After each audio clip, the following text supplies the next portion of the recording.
तो लीजिए मित्रों, हम आ गए हैं हमारा भारत मेरा भारत में। जो मेरा भारत मान के हमारा भारत मेरा भारत, अब ये वही हमारा भारत महान है और रहेगा, वो तो सबको पता ही है। अभी आगे बढ़ते हुए 2 शो हमने अभी देख लिए हैं, तीसरे में लग रहे हैं। और तेरी टाइम जीरो भागो भागो भागो भागो भागो।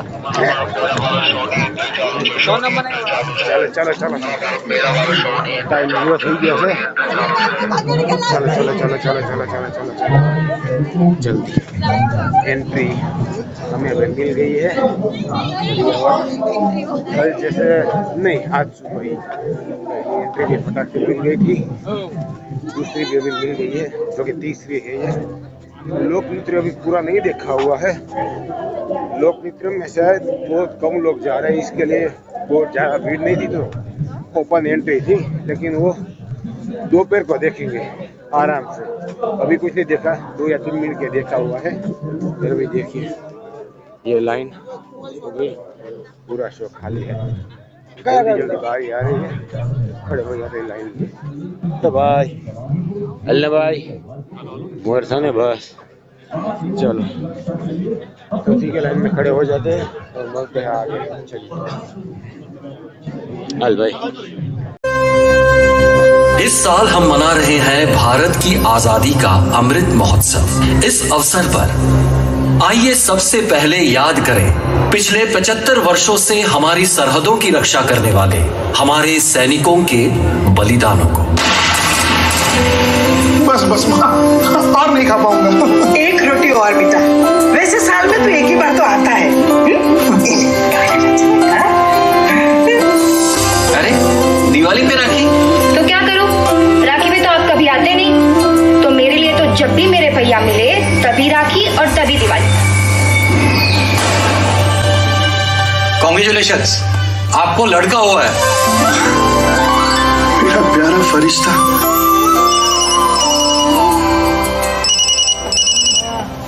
Yes sir.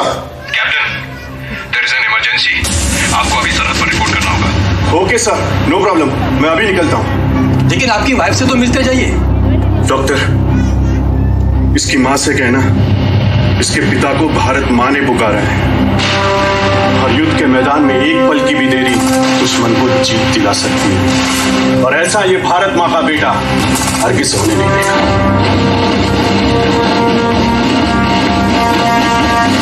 टुकड़े को दिल से जुदा किया, आंख से बहते आंसू को जज्बे से पोंछ दिया। वतन से बढ़कर किसी को नहीं चाहा, इस मिट्टी से हंसी किसी को नहीं पाया। हमेशा दिल से सिर्फ एक आवाज आई, मां बस तेरे आ जाऊं काम, तुझ पे हंसते हंसते हो जाऊं कुर्बान। कभी महलों की नहीं रखी ख्वाहिश, कभी मखमली बिछोने की नहीं की फरमाइश, कभी त्योहारों के जश्न नहीं देखे, कभी बच्चों के बचपन नहीं देखे। हमेशा दिल से सिर्फ एक आवाज आई, मां बस तेरे आ जाऊं काम, तुझ पे हंसते हंसते हो जाऊं कुर्बान। तपता रेगिस्तान हो या बर्फ का तूफान हो, समंदर की लहरें हों या जंगलों के घेरे हों, इनके कदम ने रुकना नहीं सीखा, किसी के आगे झुकना नहीं सीखा। ये खून की होली खेले, हंसते हंसते सीने पे गोली झेले, देश के खातिर जिंदगी पाई, दिल से बस ये आवाज आई, मां बस तेरे आ जाऊंगा, तुझ पे हंसते हंसते हो जाऊं कुर्बान। भारत मां से बढ़कर कोई रिश्ता नहीं, इस पे मर मिटने वाला मर के भी मिटता नहीं। सैनिक की एक एक सांस देश की सुरक्षा के लिए समर्पित है, लेकिन किसी भी देश को आगे ले जाने के लिए केवल बाहरी सुरक्षा पर्याप्त नहीं होती, उसे अंदर से भी मजबूत बनाना होता है। और उसके लिए सिर्फ सरहद पे डटे सैनिक काफी नहीं है, उनके साथ हम सबको भी, भारत के एक एक नागरिक को भी सैनिक बनना होगा। हम भी भारत के सैनिक हैं, इस सोच से काम करना होगा। शायद आप सोच रहे होंगे कि हम तो साधारण नागरिक हैं। कोई जॉब करता है तो कोई बिजनेस, कोई दुकान संभालता है तो कोई घर, तो हम भला कैसे सैनिक बन सकते हैं? बन सकते हैं, हम भी सैनिक बन सकते हैं। पापा,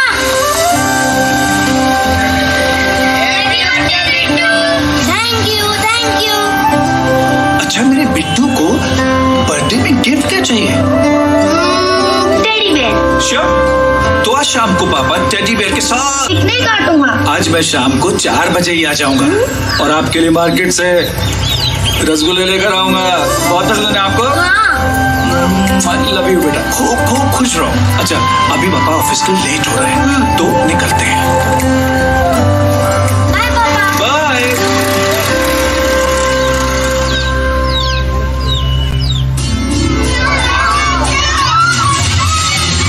पार्टी तो करनी ही पड़ेगी।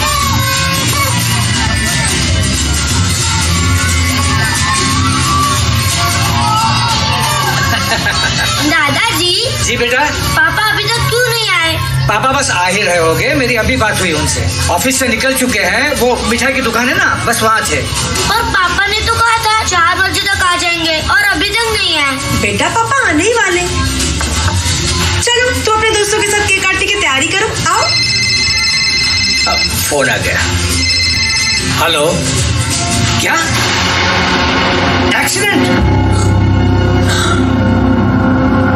कब, कैसे, कहाँ? हाँ हाँ, हॉस्पिटल पहुंच रहे हैं।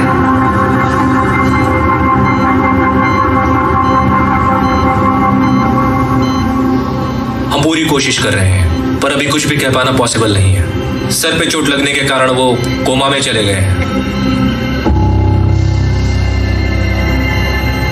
काश विपिन ने मेरी बात मान ली होती। वैसे बिट्टू टेडी बियर देख के खुश हो जाएगा। रसगुल्ले देखकर ज्यादा खुश हो जाएगा। मेरे साथ घर तो चल रहा है तू? नहीं यार, मैं अभी नहीं आ पाऊंगा, मैं शाम को आता हूँ। बच्चों को भी तो लाना है भाई। अरे हाँ, पार्टी का मजा तो बच्चों के साथ ही है। तेरा हेलमेट कहाँ है? डिग्गी में। गजब आदमी हो यार, डिग्गी में रखने के लिए हेलमेट खरीदा है? निकालो यार, पहनो। अरे यार 10 मिनट का रास्ता है, फिर से उतारना पड़ेगा और हेलमेट लगाना मुझे पसंद नहीं है। वो तो बिट्टू ने दिया था तो मैंने लगा लिया था। लेकिन फिर भी सेफ्टी। अरे लेकिन छोड़, ये हेलमेट का बेकार का बोझ सर पे लेके कौन घूमे? अच्छा बिट्टू मेरा वेट कर रहा होगा, तुम शाम को टाइम पे पहुंच जाना। Okay bye. चल बाय।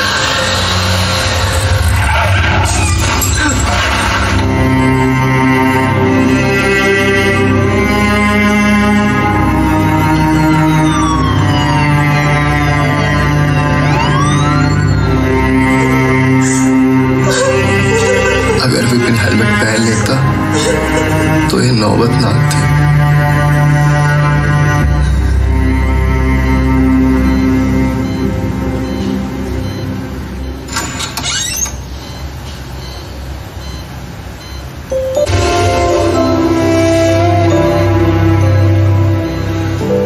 आज मैं शाम को 4 बजे ही आ जाऊंगा। आपके लिए मार्केट से रसगुल्ले लेके आऊंगा। पापा हेलमेट।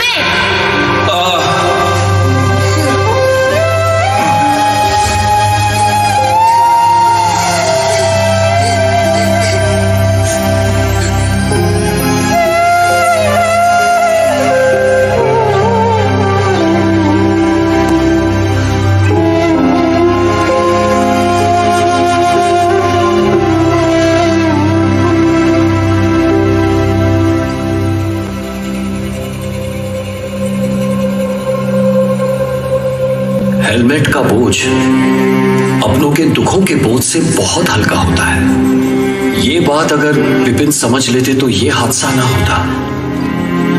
हम अपनों की खुशियों के लिए बहुत कुछ करते हैं लेकिन ये भूल जाते हैं कि हम ही उनके लिए सबसे बड़ी खुशी है। माँ बाप, पति पत्नी, भाई बहन, बच्चे, दोस्त, कितना खुशियों से भरा संसार होता है हमारा।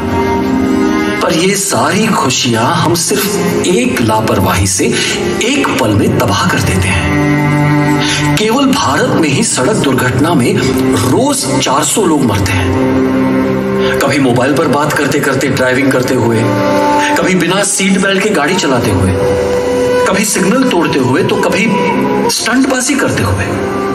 और जब किसी की मौत होती है तो एक इंसान की मौत नहीं होती, एक पति, पत्नी, बेटे या बाप की मौत होती है। एक डॉक्टर, इंजीनियर या साइंटिस्ट की मौत होती है। और बात केवल ट्रैफिक के नियमों की नहीं है, हमारे भले के लिए और देश के विकास के लिए होता है। इसलिए एक सैनिक की तरह डटे रहकर हर एक नियम का पालन करें। हमेशा याद रखें कि हम भी भारत के सैनिक हैं। प्रमुख स्वामी महाराज भी हमेशा कहा करते थे, जिस देश में रहते हैं उस देश के नियमों का अवश्य पालन करें। देश के हित के लिए प्रमुख स्वामी महाराज और भी कई बातों का ध्यान रखते थे। तो वो कौन सी बातें हैं, आइए देखते हैं।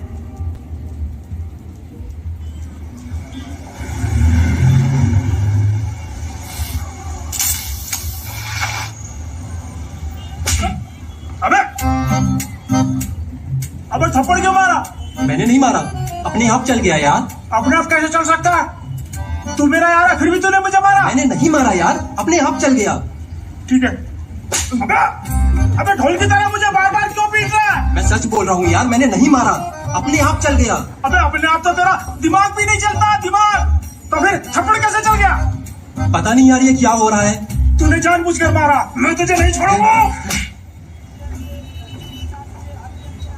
तुमने मुझे थप्पड़ मारा? नहीं, मैंने नहीं मारा। मैंने अभी देखा तो मैंने मुझे। अरे मैं कह रही हूँ ना मैंने नहीं मारा। अरे कितना झूठ बोलती है। अरे मैंने नहीं मारा थप्पड़। तूने मुझे थप्पड़ मारा, मैं तेरा बड़ा भाई हूँ। अरे भैया मैंने नहीं मारा। अरे ये क्या कर रहे हो? अरे छोड़ो मुझे। अब तुम्हारे हाथ नहीं चलेंगे। छोड़ो मुझे। नहीं पाओगे तुम अब। मारा मारा मारा। नहीं मैंने थप्पड़ नहीं मारा, अभी मारा। भाई मत लड़ो, ये सच कह रहा है। यहाँ आसपास में भी कई लोग ऐसे ही लड़ रहे हैं। लोगों के हाथ अपने आप चल रहे हैं। अरे मेरा अपना हाथी मुझे क्यों मार रहा है? जरूर यहाँ कोई भूत प्रेत का साया है जो सबको आपस में लड़ा रहा है। हाँ अरे भूत नहीं है, जरूर कोई वायरस फैला रहा है। थप्पड़ वायरस। ये वायरस हाथों में घुसता होगा, तभी सब एक दूसरे को थप्पड़ मार रहे हैं। अरे फालतू बकवास मत करो, बहुत बड़ी मुसीबत आने वाली है। हाँ, अगर तुम लोग नहीं सुधरे तो जरूर बहुत बड़ी मुसीबत आने वाली है। ये कैसी आवाज आ रही है? कौन है आप? ये पक्का मिस्टर इंडिया होगा, तभी दिखाई नहीं दे रहा। अरे मेरा पड़ोसी भी दिखाई नहीं देता उधार लेने के बाद। ये मल्लू होगा। ना मैं मल्लू हूँ, ना ही कल्लू हूँ, और ना ही मिस्टर इंडिया।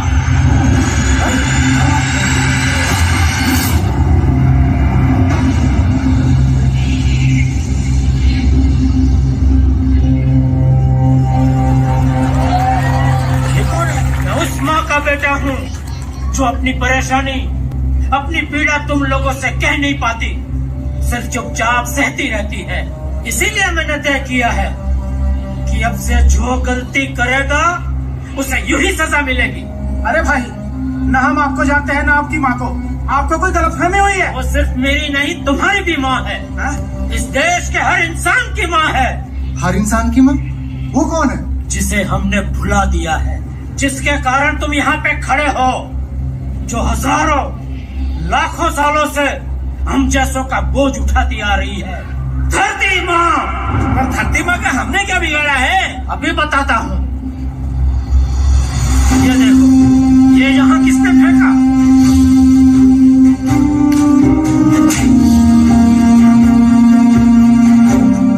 ये बोतल यहाँ पे किसने फेंकी?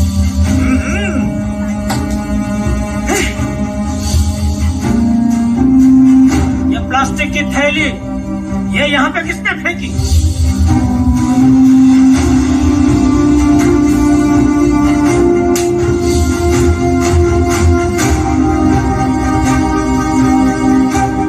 ये पान की पीक, ये सब गंदगी किसने फैलाई?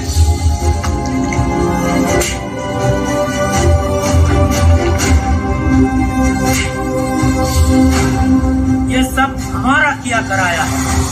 हमारे आसपास हर जगह डस्टबिन लगे हुए हैं, लेकिन हमें वहाँ तक जाना ही नहीं है। हमारे सामने कचरा पेटी पड़ी होती है, फिर भी हम कचरा पेटी में नहीं, बाहर ही फेंकेंगे। क्यों? हम अपने घर को अपना समझते हैं, इसलिए उसे साफ सुथरा रखते हैं। तो क्या हमारा मोहल्ला, हमारा शहर, हमारा प्रदेश, हमारा देश ये हमारे अपने नहीं है? क्या इसे साफ सुथरा रखना हमारी जिम्मेदारी नहीं है? हम इतने लापरवाह कैसे हो सकते हैं? मीलों का प्रदूषित धुआं हवा में छोड़कर हवा को गंदा कर दिया, फैक्ट्रीज की गंदगी को नदियों में छोड़कर नदी का साफ सुथरा पानी गंदा कर दिया, केमिकल वाला कचरा जमीन में डालकर जमीन को गंदा कर दिया। हमारा भारत देश तरक्की करता है तो हमें गर्व महसूस होता है, लेकिन ये जो एक बात है, इससे हमारा सर शर्म से झुक जाता है। अरे हम ही लोग कहते हैं ना कि जो घर साफ सुथरा रहता है उसमें लक्ष्मी जी आती है, वो घर सुख समृद्धि से संपन्न हो जाता है। तो जरा सोचिए, अगर हम हमारे मोहल्ले को, हमारे शहर को साफ सुथरा रखते हैं तो हमारा पूरा देश समृद्ध हो सकता है। और इसमें कोई कठिन बात नहीं है, हमें सिर्फ मन से तय करना है कि हम कचरा पेटी में ही डालेंगे। इससे न गंदगी होगी, न ही डेंगू मलेरिया जैसी घातक बीमारियां फैलेगी और न ही किसी की जान जाएगी।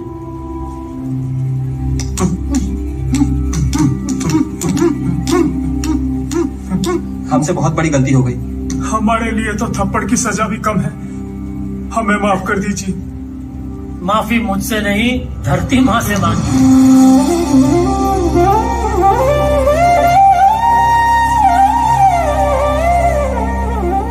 अब वादा करो कि आइंदा आप लोग गंदगी नहीं फैलाओगे, अपने आसपास स्वच्छता रखोगे और हर साल अपने जन्मदिन पर एक पौधा लगाओगे। हम धरती माँ से वादा करेंगे, हम अपने आसपास गंदगी नहीं फैलाएंगे, इसे साफ सुथरा और स्वच्छ करेंगे। हम अपने जन्म पर पौधा लगाएंगे। दोस्तों, हमारा ये मन बड़ा ही विचित्र है। बिना काम की वीडियोस देखने में इसे आलस नहीं आता, लेकिन कचरा फेंकने के लिए डस्टबिन तक पहुंचने में इसे आलस आता है। सरकार कूड़ेदान रखती है, व्यवस्था करती है, लेकिन वो मन ही है जो हमें वहां पहुंचने ही नहीं देता। देश को स्वच्छ बनाने के लिए एक सैनिक बनकर इस मन से लड़ना बहुत जरूरी है। वो चाहे कितना भी जोर क्यों न लगा ले, उसे परास्त करके हमें कूड़ेदान तक पहुंचना ही है। भूलना नहीं है, हम भी भारत के सैनिक हैं। प्रमुख स्वामी महाराज ऐसे ही एक सैनिक थे जो स्वच्छता का पूरा ख्याल रखते थे और रखवाते थे। उनके इसी सद्गुण के प्रभाव से उनके द्वारा निर्मित मंदिर भक्ति के साथ साथ स्वच्छता की मिसाल भी बने हुए हैं। प्रमुख स्वामी महाराज देश की सेवा के लिए और बात भी सिखाया करते थे। तो आइए अब उन बातों की तरफ चलते हैं।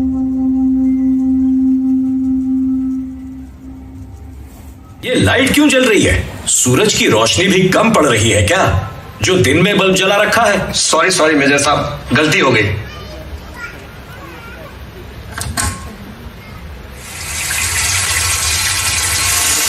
अरे मुन्ना, ये बाल्टी भर गई है, नल तो बंद करो। कितना पानी बह रहा है। सॉरी मेजर साहब। अरे मेजर साहब आ गए। दादाजी, यहाँ क्या हो रहा है? बेटा, आज शहीद दिवस है। जो लोग देश के लिए अपनी जान दे देते हैं, उनकी याद में शहीद दिवस मनाते हैं। उन शहीदों को आज हम माला चढ़ाएंगे। दादाजी, जब आप आर्मी में थे तब आपने भी कई सैनिकों को शहीद होते हुए देखा होगा ना? हाँ बेटा। अरे भाई, आज छुट्टी है तो चलो कोई फिल्म देखने चलते हैं। हाँ भाई, शहीद दिन का कार्यक्रम तो निपट गया। परिमल, ये क्या बोले तुम? कार्यक्रम निपट गया? तुम यहाँ कार्यक्रम निपटाने आए थे? जवानों की कुर्बानी को मजाक समझ रहे हो? अरे नहीं मेजर साहब, हमारे कहने का मतलब मेजर साहब, हमारे कहने का मतलब ये था कि कार्यक्रम तो पूरा हो गया, तो हम तो फ्री हो गए ना। तुम्हें क्या लगता है केवल माला चढ़ा देने से इन शहीदों की आत्मा को शांति मिल जाएगी? तो और करे भी क्या? अब हम आपकी तरह सेना में तो है नहीं जो बॉर्डर पर जाके बंदूक ताने खड़े रहते। अब तो बेकार में भड़क रहे हो। बेकार में? हाँ, बेकार में भड़क रहा हूं इसलिए क्योंकि मैंने जवानों को देश के लिए मरते हुए देखा है, आप लोगों की सुरक्षा के लिए अपनी जान देते हुए देखा है। और आप लोग हैं जिसे देश के लिए कुछ नहीं करना।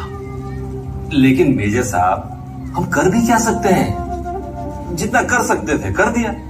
नहीं, जितना कर सकते थे उतना नहीं किया। मैं रोज देखता हूं आप में से कईयों के घर की लाइट दिन में भी जलती रहती है। और आकाश जी, आप शेविंग करते वक्त कितना पानी बर्बाद करते हैं? आपके घरों के नलों से पानी बहता रहता है पर आप टूटी भी नहीं बदल पाते। लेकिन मेजर साहब, पानी का उपयोग करता हूं तो पानी का टैक्स भी तो देता हूं ना। हाँ, और हम भी तो बिजली का बिल भरते हैं, तो फिर जैसे चाहे इस्तेमाल करें, कम से कम बिजली की चोरी तो नहीं करते। तुम लोग पढ़े लिखे होके ऐसी बातें कर रहे हो। अगर आज पानी की बचत नहीं की तो इसकी एक एक बूंद के लिए हमारी आने वाली पीढ़ी को तरसना पड़ेगा। 20 साल पहले 40 फुट की गहराई से आने वाला पानी अब 90 से 100 फुट नीचे जा चुका है। खतरा हमारे सर पे मंडरा रहा है लेकिन हम देख नहीं पा रहे। तुम्हें पता है 2025 तक पानी की कमी से 3 अरब लोग प्रभावित होने वाले हैं। जल्द है तो कल है, इस बात को मत भूलो। आप धन दौलत से मकान गाड़ी तो बना सकते हैं लेकिन पानी नहीं बना सकते। बात तो ठीक कह रहे हैं मेजर साहब, पानी तो हम नहीं बना सकते क्योंकि ये तो भगवान की देन है। हाँ, तो फिर चिंता करके भी क्या होगा? हमारे हाथ में तो कुछ है ही नहीं। पानी बना नहीं सकते पर बचा तो सकते हो। एक उदाहरण देता हूं। आजकल ज्यादातर लोग शावर से नहाते हैं लेकिन शावर के नीचे समय का पता ही नहीं चलता। शावर चालू ही रहता है और पानी बहता ही रहता है। कपड़े धोने बैठे तब भी नल चालू ही रहता है, बाल्टी छलकती रहती है और पानी बहता रहता है। हमें ज्यादा कुछ नहीं करना है, बस सही समय पर शावर और नल बंद करने हैं। इतना तो हम कर सकते हैं ना? हाँ, इतना तो कर सकते हैं। और वैसा ही बिजली बचाने के लिए करना है। सही समय पर स्विच बंद करने हैं बस। इस तरह बचाई बिजली से कितने अंधेरे में डूबे गांव रोशन हो सकते हैं, कितने गांव तक शिक्षा पहुंच सकती है और इस रोशनी में पढ़कर देश को लाखों करोड़ों होनहार नौजवान मिल सकते हैं। हमारे सैनिक सरहद पर तैनात होकर देश को बचा रहे हैं, तो हमें भी सैनिक बनकर इस देश के लिए बिजली और पानी बचाने हैं। दादाजी, आज से मैं भी सैनिक हूँ। आज से मैं पानी की लाइट की बचत करूँगा।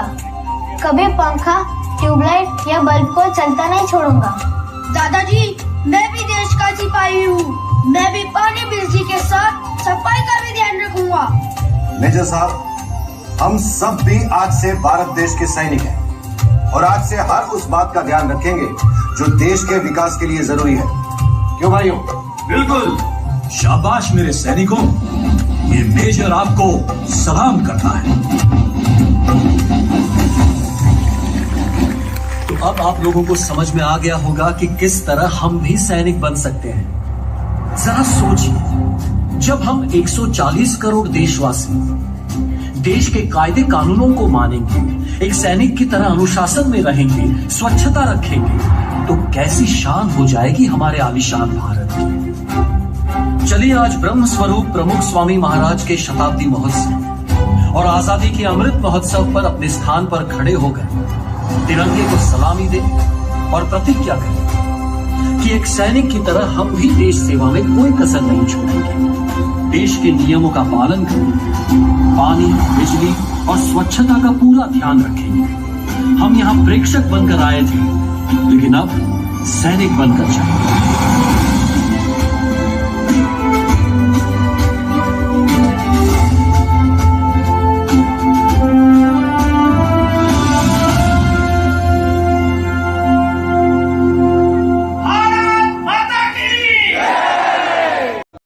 तो चलिए मित्रों, जैसा तो देर मिलो सी हाँ दरिया आ गए हैं अभी हम तीसरा भी शो देखकर।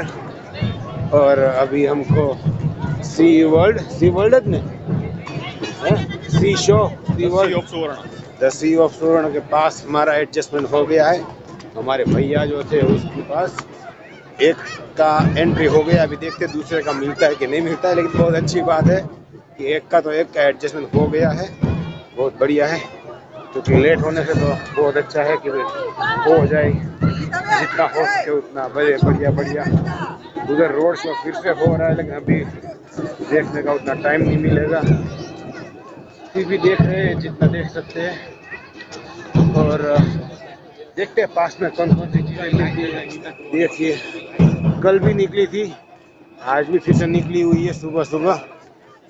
मुझे बोला गया था कि ये शाम को ही निकलती है 5 बजे के बाद, लेकिन ये अभी भी निकली हुई है। तो मुझे मालूम नहीं चल रहा है, कभी आ रही है और कभी जा रही है, तो मैं कंफ्यूज हो गया हूँ उसकी वजह से। देखता हूँ भी इसमें कुछ लेता हूँ या नहीं, ठीक है।